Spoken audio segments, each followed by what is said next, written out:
प्रधानमंत्री नरेंद्र मोदी के द्वारा आज एक रैली में अपने संबोधन में जमकर के कांग्रेस पार्टी को लताड़ लगाया। उन्होंने कहा कि देश के लोगों को यह चिंता करनी होगी कि उन्हें अपने परिवार की चिंता करनी है या फिर दूसरों के परिवार की चिंता करनी है।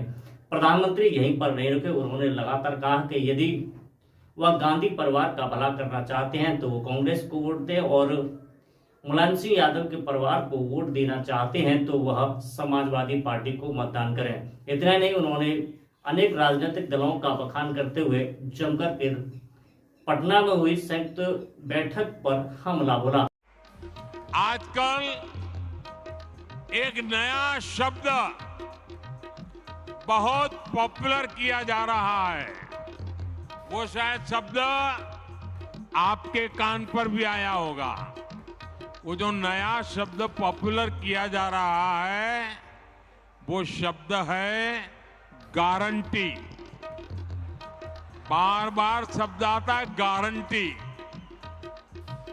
भाजपा के कार्यकर्ताओं की ये बहुत बड़ी जिम्मेदारी है कि लोगों को बताएं कि असल में ये विपक्षी दल किस चीज की गारंटी है।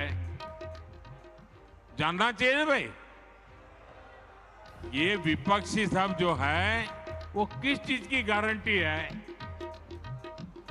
ये सारे लोग, ये दल गारंटी है भ्रष्टाचार की।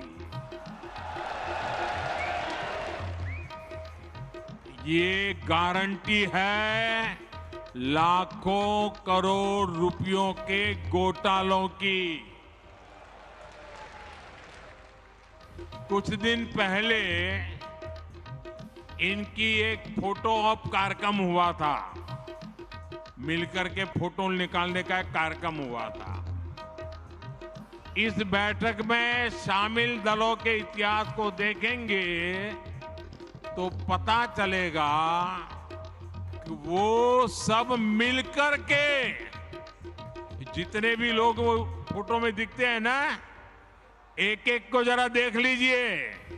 उन सबका मिलकर के टोटल लगाएंगे तो ये सारे मिलकर के कम से कम 20 लाख करोड़ के घोटाले की गारंटी है।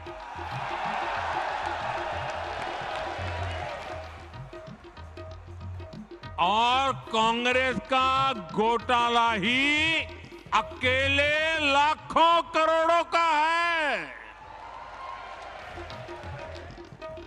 1,86,000 करोड़ का कोयला घोटाला, 1,76,000 करोड़ का 2G घोटाला, 70,000 करोड़ रुपए का कॉमनवेल्थ घोटाला शामिल है, 10,000 करोड़ रुपए का मनरेगा घोटाला, हेलीकॉप्टर से लेकर सबमरीन तक कांग्रेस के घोटाले से कोई ऐसा क्षेत्र नहीं है जो कांग्रेस के घोटाले की हाथ का शिकार न हुआ हो। अब दूसरा देखिए, आरजेडी हजारों करोड़ के घोटाले का आरोप है। चारा घोटाला, अलकतरा घोटाला, पशुपालन शेड घोटाला, बाढ़ राहत घोटाला। आरजेडी के घोटालों की इतनी लंबी सूची है, अदालतें भी थक गई। एक के बाद एक सजा घोषित करती चली जा रही है। उधर तमिलनाडु में देखिए, डीएमके पर अवैध तरीके से 1.25 लाख करोड़ की संपत्ति बनाने का आरोप, टीएमसी पर भी 23,000 करोड़ रुपए से ज्यादा के घोटाले का आरोप, रोजवेली घोटाला, शारदा घोटाला, शिक्षक भर्ती घोटाला, गो तस्करी घोटाला और कोयला तस्करी घोटाला, बंगाल के लोग ये घोटाला कभी भूल नहीं सकते। अगर मैं एनसीपी की बात करूं तो एनसीपी पर भी करीब करीब 70,000 करोड़ रुपए के घोटालों का आरोप है। महाराष्ट्र स्टेट कोऑपरेटिव बैंक घोटाला, महाराष्ट्र सिंचाई घोटाला, अवैध खनन घोटाला, इनकी लिस्ट भी बहुत लंबी है। इन पार्टियों के घोटालों का मीटर कभी डाउन ही नहीं होता। मैं तो कहूंगा कि बीजेपी के किसी कार्यकर्ता को कोशिश करनी चाहिए कि इन पार्टियों का घोटाला मीटर बनाने की एक बढ़िया, आप में से जो इनोवेटिव हो ना, बढ़िया इनके घोटालों का मीटर बना दीजिए। हाँ, इन पार्टियों के पास घोटालों का ही अनुभव है, इसलिए अगर कोई गारंटी है इनकी तो एक ही गारंटी है और वो गारंटी है घोटालों की गारंटी। अब देश को तय करना है क्या ये घोटालों की गारंटी को देश स्वीकार करेगा, देश स्वीकार करेगा। लेकिन दोस्तों, मैं आपके बीच में से पल करके बड़ा हुआ हूं, आपसे साथ काम करते करते आपने मुझे यहां पहुंचाया है, तो आज मैं भी एक गारंटी देना चाहता हूं। दे दूं? दे दूं? दे दूं? अगर उनकी घोटाले की गारंटी है तो मोदी की भी एक गारंटी है।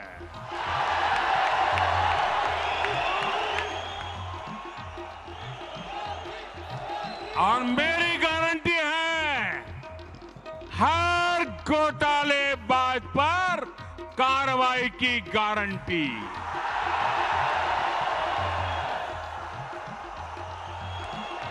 हर चोर लुटेरे पर कार्रवाई की गारंटी। जिसने गरीब को लूटा है, जिसने देश को लूटा है, उसका हिसाब तो हो करके रहेगा।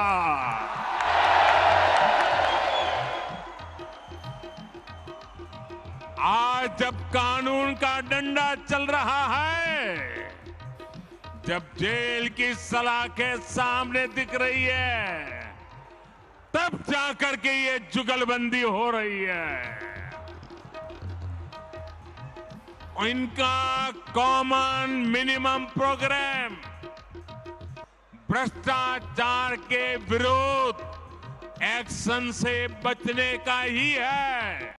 प्रधानमंत्री नरेंद्र मोदी ने अपने संबोधन में मुस्लिम समाज के लोगों को सिविल ड्रेस कोड बिल पर बरगलाने का आरोप लगाते हुए कहा कि जो राजनीतिक दल मुस्लिम भाई बहनों को भड़काने का काम कर रहे हैं वह नहीं जानते हैं कि 3 तलाक जैसे दंश को मुस्लिम समाज की महिलाएं कैसे झेलती हैं। उन्होंने कहा कि इससे बेटी का ही परिवार नहीं समाप्त होता बल्कि पूरा परिवार का परिवार उजड़ जाता है।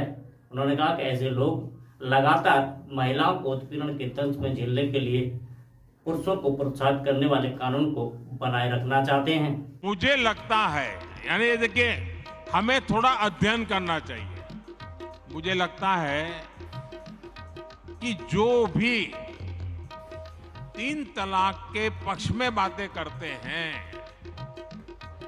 3 तलाक की वकालत करते हैं, ये वोट बैंक भूखे लोग मुस्लिम बेटियों के साथ बहुत बड़ा अन्याय कर रहे हैं।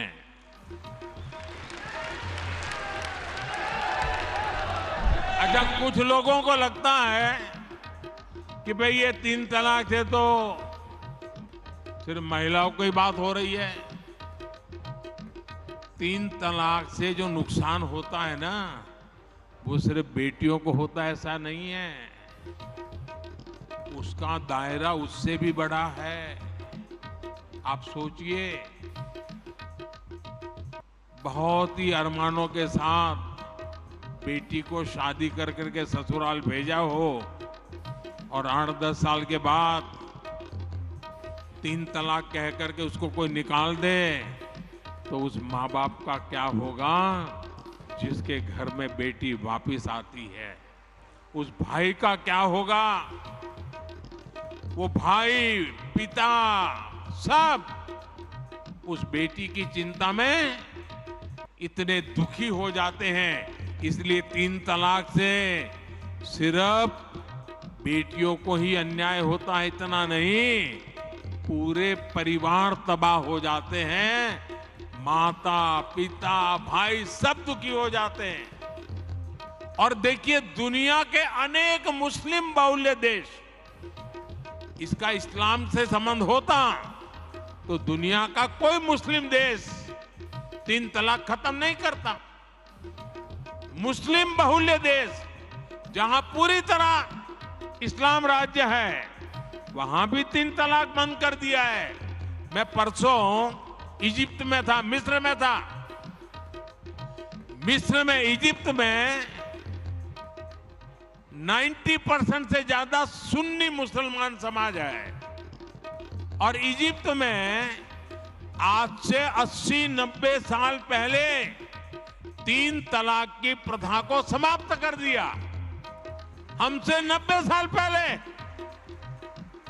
अगर 3 तलाक इस्लाम का जरूरी अंग है तो पाकिस्तान में क्यों नहीं होता भाई? अगर 3 तलाक इस्लाम का जरूरी अंग है तो इंडोनेशिया में क्यों नहीं होता? अगर 3 तलाक इस्लाम का जरूरी अंग है तो कतर, जॉर्डन, सीरिया, बांग्लादेश, ये तो सारे मुस्लिम बस्ती वाले देश हैं, वहां पर उनको बंद क्यों कर दिया? मैं समझता हूं कि मुसलमान बेटियों पर 3 तलाक का फंदा लटका कर कुछ लोग उन पर हमेशा अत्याचार करने की खुली छूट चाहते हैं। यही लोग 3 तलाक का समर्थन भी करते हैं और मैं जानता हूं कि इसलिए ही मेरी मुस्लिम बहनें, बेटियां, मैं जब भी जहां जाता हूं वो भाजपा के साथ खड़ी रहती है, मोदी के साथ खड़ी रहती है। साथियों, भारत के मुसलमान भाई बहनों को भी ये समझना होगा कि कौन से राजनीतिक दल उन्हें भड़का करके उनका फायदा लेने के लिए उनको बर्बाद कर रहे हैं। आजकल हम देख रहे हैं कि यूनिफॉर्म सिविल कोड के नाम पर ऐसे लोगों को भड़काने का काम हो रहा है। आप मुझे बताइए, एक घर में परिवार के एक सदस्य के लिए एक कानून हो, परिवार के दूसरे सदस्य के लिए दूसरा कानून हो, तो क्या वो घर चल पाएगा क्या? कभी भी चल पाएगा क्या? फिर ऐसी दोहरी व्यवस्था से देश कैसे चल पाएगा? हमें याद रखना है कि भारत के संविधान में भी नागरिकों के समान अधिकार की बात कही गई है। नरेंद्र मोदी ने कहा कि यदि 3 तलाक का कानून इतना अच्छा था और शरीयत के हिसाब से था तो मुस्लिम देशों ने इसे क्यों बंद कर दिया। उन्होंने कहा कि 3 तलाक का कानून पाकिस्तान में बंद है उन्होंने कहा बांग्लादेश में यह कानून बंद है, तो इसके साथ ही उन्होंने कहा कि सीरिया और अन्य देशों में भी इस कानून को पूरी तरीके से वहां की सरकारों ने बंद कर दिया है, जबकि वहां की सरकारें तो बिल्कुल मुस्लिम बाहल और इस्लामिक कानूनों के आधार पर चलती हैं। यदि भारत में उसे बंद कर दिया गया है तो लोग इसका विरोध क्यों कर रहे हैं? साथियों, कोई गरीब ये नहीं चाहता कि उसके बच्चों के नसीब में भी गरीबी रहे। हमें लोगों को ये बताना होगा कि उन्होंने अपने बच्चों का भविष्य सुधारने के लिए जिनको वोट दिया उसका क्या परिणाम हुआ। परिवार के नाम पर वोट मांगने वालों ने अपने परिवार का भला किया। अब आपको सोच समझ कर तय करना है कि आप किसका भला होता देखना चाहते हैं।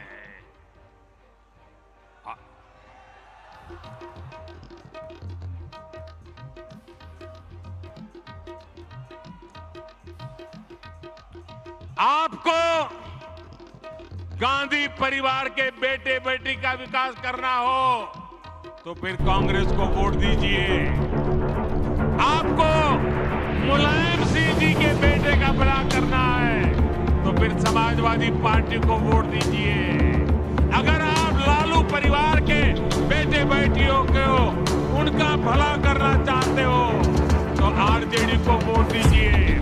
आपको शरद पवार जी की बेटी का भला करना हो तो आप एनसीपी को वोट दीजिए। आपको अब्दुल्ला परिवार के बेटे का भला करना हो तो आप नेशनल कॉन्फ्रेंस को वोट दीजिए। आपको करुणानिधि जी के बेटे बेटियों पोते पोतियों का भला करना हो तो डीएमके को वोट दीजिए। आपको के चंद्रशेखर राव की बेटी का भला करना हो तो आप बीआरएस को वोट दीजिए। लेकिन मेरी बात ध्यान से सुनिएगा। मेरे देशवासियों, मेरी बात ध्यान से सुनिएगा। अगर आपको अपने बेटे का, अपनी बेटी का, अपने पोते का, अपनी पोती का, अपने नाते का, अपनी नाती का, अगर आपको अपने परिवार के बच्चों का भला करना है तो आप वोट भाजपा को दीजिए। प्रधानमंत्री नरेंद्र मोदी एक रैली के दौरान लोगों को संबोधित कर रहे थे। अपने पूरे रॉ में देखे प्रधानमंत्री नरेंद्र मोदी 2024 के लोकसभा चुनाव की तैयारियों को लेकर के पूरे तरीके से विपक्ष पर हमलावर दिखे। प्रधानमंत्री ने कांग्रेस से लेकर के समाजवादी पार्टी और सभी राजनीतिक दलों को जम करके घेरा। प्रधानमंत्री ने कहा कि जिस प्रकार से लोग संयुक्त रूप से एकत्रित होकर के भाजपा को हराने के लिए काम कर रहे हैं तो वह सिर्फ उनकी सरकार जब रही उन्होंने अपने अपने परिवार का ही भला किया है। अब जनता को तय करना है कि वह उनके परिवार का भला करना चाहते हैं अथवा अपने बेटा बेटियों का भला करना चाहते हैं। उन्होंने कहा कि यदि वह अपने बेटा बेटियों का भला करना चाहते हैं तो भाजपा ही उनके सामने एक विकल्प है।